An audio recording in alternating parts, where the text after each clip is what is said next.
जीवन का सच। विधवा औरत की जिंदगी। सुगंधा आज नीली साड़ी में बहुत सुंदर लग रही थी।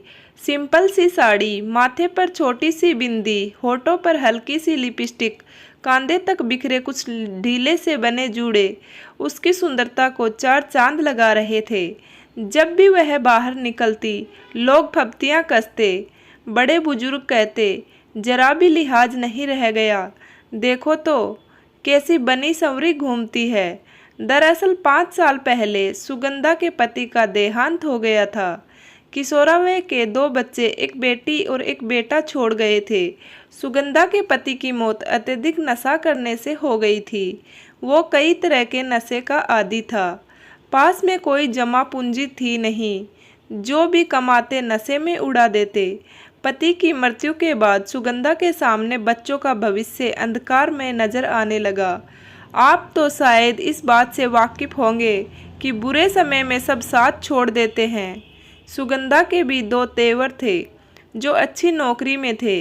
एक तो विदेश में नौकरी करता था और सास ससुर भी थे, पर किसी ने भी उसकी मदद नहीं की। मायके में माँ बाप नहीं थे। 2 भाई थे, पर उन्होंने भी पल्ला झाड़ लिया। सुगंधा पढ़ी लिखी थी। उसने खुद अपने पैरों पर खड़े होने की ठानी। थोड़ा बच्चों को ट्यूशन कराती, फिर उसने स्कूलों में आवेदन पत्र दिया और उसका चयन हो गया। उसने राहत की सांस ली। 40 साल की छोटी सी उम्र में उसने दोनों बच्चों के परवरिश का बोझ अपने ऊपर ले लिया। स्कूल भी वो ऐसे सादे कपड़ों में साधारण तरीके से जाती थी। स्कूल में उसके साथ की टीचर्स अच्छे से तैयार होकर आती थी।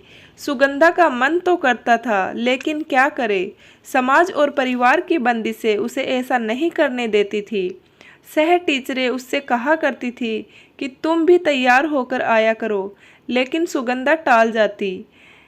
फिर एक दिन प्रिंसिपल ने सबको हिदायत दी कि पेरेंट्स टीचर मीटिंग है, आप सभी टीचर्स अच्छे से सलीके से तैयार होकर आए। अब सुगंधा सोच में पड़ गई कि क्या करे। दूसरे दिन सुगंधा दबे रंगों को छोड़कर हल्के से गुलाबी रंग की साड़ी में हल्का सा मेकअप करके गई तो स्कूल में सब भौचक्के होकर देखने लगे।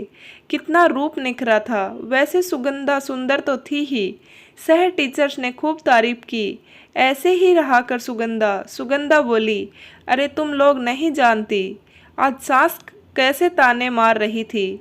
और तो और हमारी काम वाली कह रही थी कि बहू जी ऐसे मत तैयार होकर बाहर जाए करो, तुम ये सब करके अच्छा नहीं कर रही हो, तुम्हारा पति नहीं है, लोग क्या कहेंगे।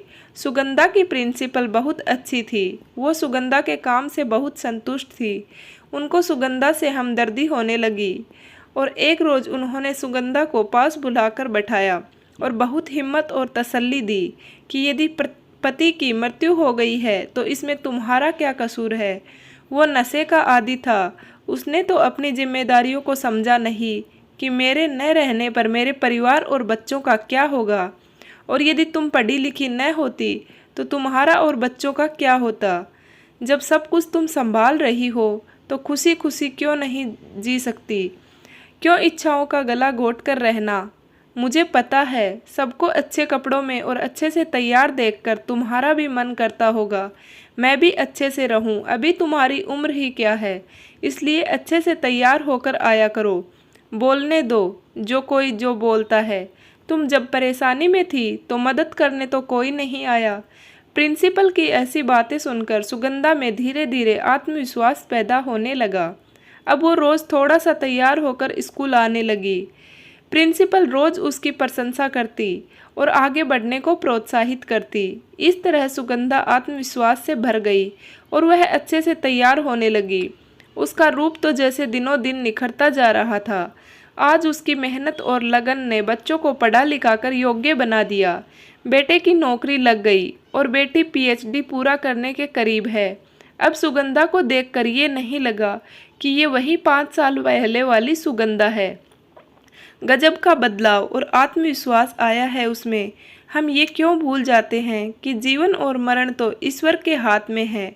फिर यदि पति की मृत्यु किसी वजह से हो जाती है तो यह कहाँ तक तर्कसंगत है कि पत्नी सारी उम्र अपने आप को सभी खुशियों से मरहूम रखे।